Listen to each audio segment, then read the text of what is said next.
BJP ಮುಖಂಡರು ಪ್ರತಿಭಟನೆಗೂ ಮುನ್ನ ವಾಸ್ತವ ಸ್ಥಿತಿಗತಿಗಳನ್ನು ಅರಿತುಕೊಳ್ಳಬೇಕಿತ್ತು. ಪಕ್ಷಾತೀತ, ಧರ್ಮಾತೀತ, ಜಾತ್ಯತೀತವಾಗಿ ಜನರ ಸೇವೆ ಮಾಡುತ್ತಿರುವ ನನ್ನ ವಿರುದ್ಧ ಅವಿಶ್ವಾಸ ಮೂಡಿಸಲು ಬಿಜೆಪಿ ಪ್ರತಿಭಟನೆಯ ಅಸ್ತ್ರ ಹೂಡಿದೆ ಎಂದು ವಿರಾಜಪೇಟೆ ಕ್ಷೇತ್ರದ ಶಾಸಕ ಹಾಗೂ ಮುಖ್ಯಮಂತ್ರಿಗಳ ಕಾನೂನು ಸಲಹೆಗಾರರಾದ ಎಸ್ ಪೊನ್ನಣ್ಣ ಮಾಧ್ಯಮಗೋಷ್ಠಿಯಲ್ಲಿ ಹೇಳಿದರು. ಪ್ರತಿಭಟನೆ ಜನರ ಮೂಲಭೂತ ಹಕ್ಕು. ಆದರೆ ರಾಜ್ಯದ ಎಲ್ಲ ಕಡೆ ಬಿಜೆಪಿ ಪ್ರತಿಭಟನೆ ಮಾಡಿದ್ದರೂ ಎಲ್ಲೂ ಪ್ರತಿಕೃತಿ ದಹನ ಮಾಡಿಲ್ಲ. ವಿರಾಜಪೇಟೆಯಲ್ಲಿ ವಿಶೇಷ ಪ್ರತಿಭಟನೆ ಮಾಡಿದ್ದರ ಉದ್ದೇಶವೇನು ಎಂದು ಪ್ರಶ್ನಿಸಿದ ಪೊನ್ನಣ್ಣ, ಈ ಹಿಂದೆ ದಕ್ಷಿಣ ಕೊಡಗಿನ ಹಲವು ಬೆಳೆಗಾರರ ಮೇಲೆ ಜೀತ ಕಾರ್ಮಿಕ ವಿರುದ್ಧದ ಮೊಕದ್ದಮೆಗಳನ್ನು ನಾನೇ ರದ್ದುಗೊಳಿಸಿದ್ದೇನೆ. ಆಗ ಕೆಲವರು ಮೊಕದ್ದಮೆಗೆ ನಾನೇ ಕಾರಣ ಎಂದು ಪ್ರತಿಭಟನೆ ನಡೆಸಿದ್ದರು ಎಂದ ಎಸ್ ಪೊನ್ನಣ್ಣ, ಜನಾಭಿಪ್ರಾಯವನ್ನು ಗೌರವಿಸಿ ಅವರ ಭಾವನೆಗಳಿಗೆ ಧಕ್ಕೆ ಆಗದಂತೆ ನಡೆದುಕೊಳ್ಳಿ ಎಂದು ಬಿಜೆಪಿಗೆ ಕಿವಿ ಮಾತು ಹೇಳಿದರು. ನನ್ನ ಪ್ರಾಮಾಣಿಕ ಜನಸೇವೆಯನ್ನು ಸಹಿಸದೆ ಬಿಜೆಪಿ ಷಡ್ಯಂತ್ರ ನಡೆಸುತ್ತಿದೆ. ಯಾಕೆ ನಾಯಕತ್ವ ಬೆಳೆಯಬಾರದೆ? ನೀವೇ 3-4 ಮಂದಿ ಬೆಳೆದರೆ ಸಾಕೆ ಎಂದು ಪ್ರಶ್ನಿಸುತ್ತಾ, ವಿಷ ಬೀಜ ಬಿತ್ತಿ ದಾರಿ ತಪ್ಪಿಸುವ ಷಡ್ಯಂತ್ರ ಯಾವತ್ತೂ ಸಮಾಜಕ್ಕೆ ಒಳ್ಳೆಯದಲ್ಲ ಎಂದ ಎಸ್ ಪೊನ್ನಣ್ಣ, ತಮ್ಮ ಸಮಸ್ಯೆಗಳಿಗೆ ಪ್ರಾಮಾಣಿಕವಾಗಿ ಸ್ಪಂದಿಸುವ ನನ್ನ ಮೇಲೆ ಜನರು ಅಭಿಮಾನ ಇಟ್ಟಿದ್ದಾರೆ. ಇದೇ ಪ್ರೀತಿಯನ್ನು ನೀವು ಗಳಿಸಿ ಎಂದ ಪೊನ್ನಣ್ಣ ಬಿಜೆಪಿಗೆ ಸಲಹೆ ನೀಡಿದರು. ಕೊಡವ ಸಮುದಾಯದ ಸಂಪ್ರದಾಯದಲ್ಲಿ ಯಾರೊಬ್ಬರೂ ಚಟ್ಟ ಕಟ್ಟಿ ಪ್ರತಿಕೃತಿಯನ್ನು ದಹಿಸುವುದಿಲ್ಲ. ಈ ಪ್ರತಿಭಟನೆ ವಿರುದ್ಧ ಅನೇಕ ಸಂಘ ಸಂಸ್ಥೆಗಳು, ಕೊಡವ ಸಮಾಜಗಳು ನನ್ನ ಪರವಾಗಿ ಧ್ವನಿ ಎತ್ತಿದ್ದು ಅವರೆಲ್ಲರಿಗೂ ಧನ್ಯವಾದ ಸಲ್ಲಿಸುತ್ತೇನೆ ಎಂದು ಎಸ್ ಪೊನ್ನಣ್ಣ ಹೇಳಿದರು.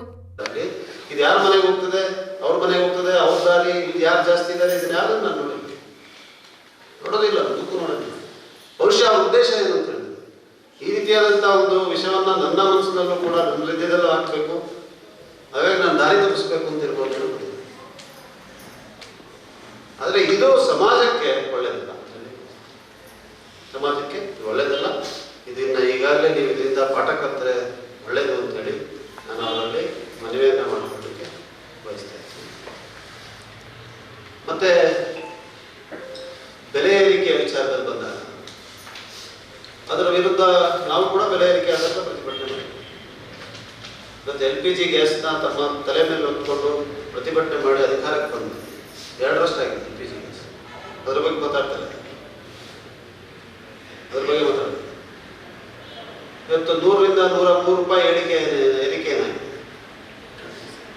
ಪೆಟ್ರೋಲ್ ಮತ್ತು ಡೀಸೆಲ್. ಅದ್ರ ಬಗ್ಗೆ ಈ ರೀತಿಯಾಗಿ ಎಲ್ಲ ಇಡೀ ರಾಜ್ಯದಲ್ಲ ಬೇರೆ ಕಡೆ ಎಲ್ಲೂ ಕಡೆ ಆಗಲಿಲ್ಲ, ಎಲ್ಲೂ ಆಗಿಲ್ಲ. ಅವರಲ್ಲಿ ಪಾಪ ವಿಜೇಂದ್ರ ಅವರು ಸೈಕಲ್ ತುಳಿದು ಕಾರ್ ತಳ್ಳಿ ಪ್ರತಿಭಟನೆ ಮಾಡ್ತಾ ಇದ್ದಾರೆ. ಸರಿಯಾಗಿದೆ, ಸರಿಯಾದಂಥ ದಾರಿ.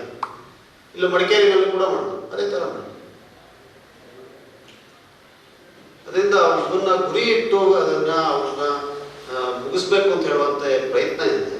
ಅದನ್ನ ಕೊಡಗಿನ ಜನತೆ, ಈ ನಾಡಿನ ಪ್ರಬುದ್ಧವಾದಂಥ ನಾಗರಿಕ ಸಮಾಜ ಧಿಕ್ಕರಿಸಿದೆ, ಖಂಡಿಸಿದೆ.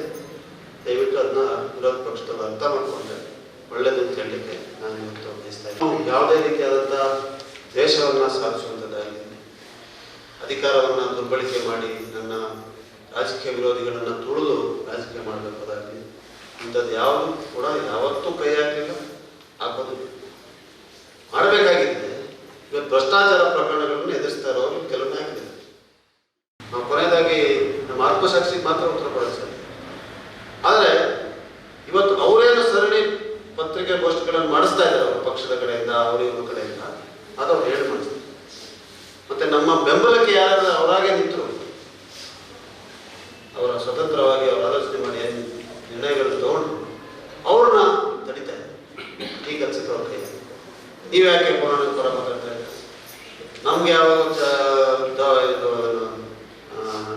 ದಫನ ಮಾಡೋದು ನಮಗೆ ಪ್ರತಿಭಟನೆ ಮಾಡಿದಾಗ ಯಾಕೆ ಮಾಡಲಿಲ್ಲ? ಈಗ ಯಾರ್ಯಾರಿಗೆ ಯಾವಾಗ ಪ್ರತಿಭಟನೆ ಆದಾಗ ಏನ್ ಮಾಡಿದ್ರು, ಅದಕ್ಕೆ ಯಾಕೆ ಪ್ರತಿಕ್ರಿಯಿಸಲಿಲ್ಲ ಅಂತ ನಾನು ಉತ್ತರ ಕೊಡಬೇಕಲ್ಲ, ಯಾರು ಉತ್ತರ ಕೊಡಬೇಕಲ್ಲ. ಇವತ್ತಿನ ಸಂದರ್ಭ ಅನುಗುಣವಾಗಿ ಜನ ಪ್ರತಿಕ್ರಿಯೆ ಮಾಡಿದ್ರು. ಇವತ್ತಿನ ಸಂದರ್ಭ ಅನುಗುಣವಾಗಿ ಜನರ ಭಾವನೆಗಳು ಅದಕ್ಕೆ ನಾವು ಗೌರವಿಸ್ತೀವಿ. ಅದರಿಂದ ನಾನು ಯಾರಿಗೂ ಹೇಳೋದಿಲ್ಲ. ಪ್ರಶ್ನೆಯೊಂದಕ್ಕೆ ಉತ್ತರಿಸಿದ ಎಸ್ ಪೊನ್ನಣ್ಣ, ಯಾವುದೇ ಕಾರಣಕ್ಕೂ ರಾಜ್ಯ ಸರ್ಕಾರ ಗ್ಯಾರಂಟಿ ಯೋಜನೆಗಳನ್ನು ನಿಲ್ಲಿಸುವುದಿಲ್ಲ ಎಂದರು. ಆದರೆ ಕೆಲವರಿಗೆ ಗ್ಯಾರಂಟಿ ಹಣ ಬಾರದಿರೋ ಬಗ್ಗೆ ಪ್ರಶ್ನಿಸಿದಾಗ ಎಲ್ಲೋ 1-2 ಪ್ರಕರಣಗಳಲ್ಲಿ ತಪ್ಪು ಘಟಿಸಿರಬಹುದು ಎಂದರು. ಪೆನ್ಷನ್ ಹಣವು ಬಾರದಿರೋ ಬಗ್ಗೆ ಕೇಳಿದಾಗ ಈ ಬಗ್ಗೆ ಪರಿಶೀಲಿಸುವುದಾಗಿ ಹೇಳಿದರು. 3,600 ಕೋಟಿ ಅನುದಾನ ತಂದಿದ್ದೇನೆ ಎಂಬ ಮಾಜಿ ಶಾಸಕ ಅಪ್ಪಚ್ಚು ರಂಜನ್ ಸವಾಲಿಗೆ ಉತ್ತರಿಸಿದ ಎಸ್ ಪೊನ್ನಣ್ಣ, ಹಾಗಿದ್ರೆ ಆ ಹಣ ಎಲ್ಲಿ ಹೋಯಿತು? ಅಭಿವೃದ್ಧಿ ಕಾಣುತ್ತಿದೆಯೇ ಎಂದು ಪ್ರಶ್ನಿಸಿ ಅನುದಾನ ತರಲು ಪ್ರಯತ್ನಿಸುವುದಾಗಿ ಹೇಳಿದರು.